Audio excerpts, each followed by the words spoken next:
na se wo mo a omo tetim konwa no so anya omo dia ne de oh last me catch something ni say won frɛ wo mo no obusa wa bakwasam wa mamre ne say wan hu a no odwira de ombewu ankasa ahin from mu nya nwuye o ombewu because anyama na ekoso no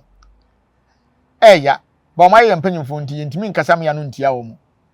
asem na ya pa because ye nyina na yakan ho abom hwe wo kon brem nipa kwa ne nyema nyina no enne no ahemfo maba hihie nyina ya dodode o panyimfo mbetwa asa ne nyina akwa obi ne wokura wotena ase nya anigye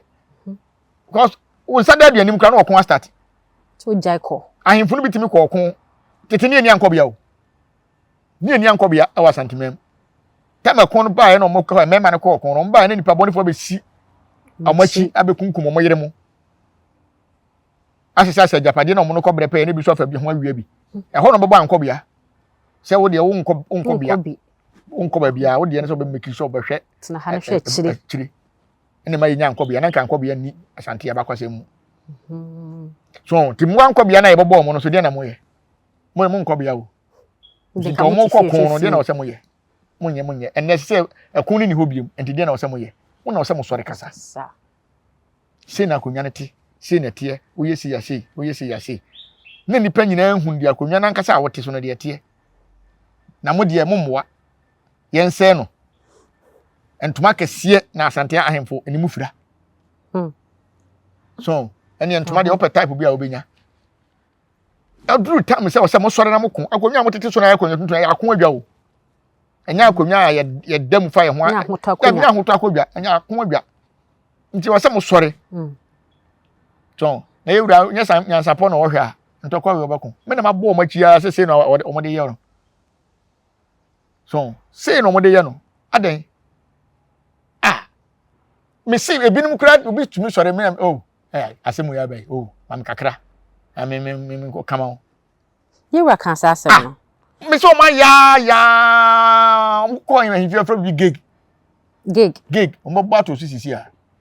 gig aseshe sen ya bato so yesi anya time wa hinje o mo kan ho we ya gig ya bo gig oh ya bo gig yembo gig eno mo ne sen asem wa te se bia nka me na asem media akonwa na akonwa na asem aba ho na akoduru santen nanim na santen ne se wayi committee se mo nkɔhwɛ no mo nkɔka okay enti no mo kwa mo ba bia sika wo na no mabo gig ko ho obi kura de ne ka akɔkam obi de ne ka akɔkam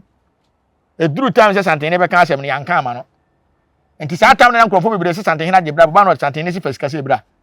ye de akonwa ne be ma wo o santen ne se fasika se bra asase na ka wo se ne beto hia ma wo santen ne se fasika bra enti omo gigi ni nyina wie na se santen ne de kɔto ba bi da afi na no omo kwaji sika wa akiri oh bi disika no ko ye wo beda so ko bi santen ne se waji ana wonje nti last year santen ne ka se obi a wo se wo ma me blibe bi ana wa misika bi amra bonte be kan mani je rough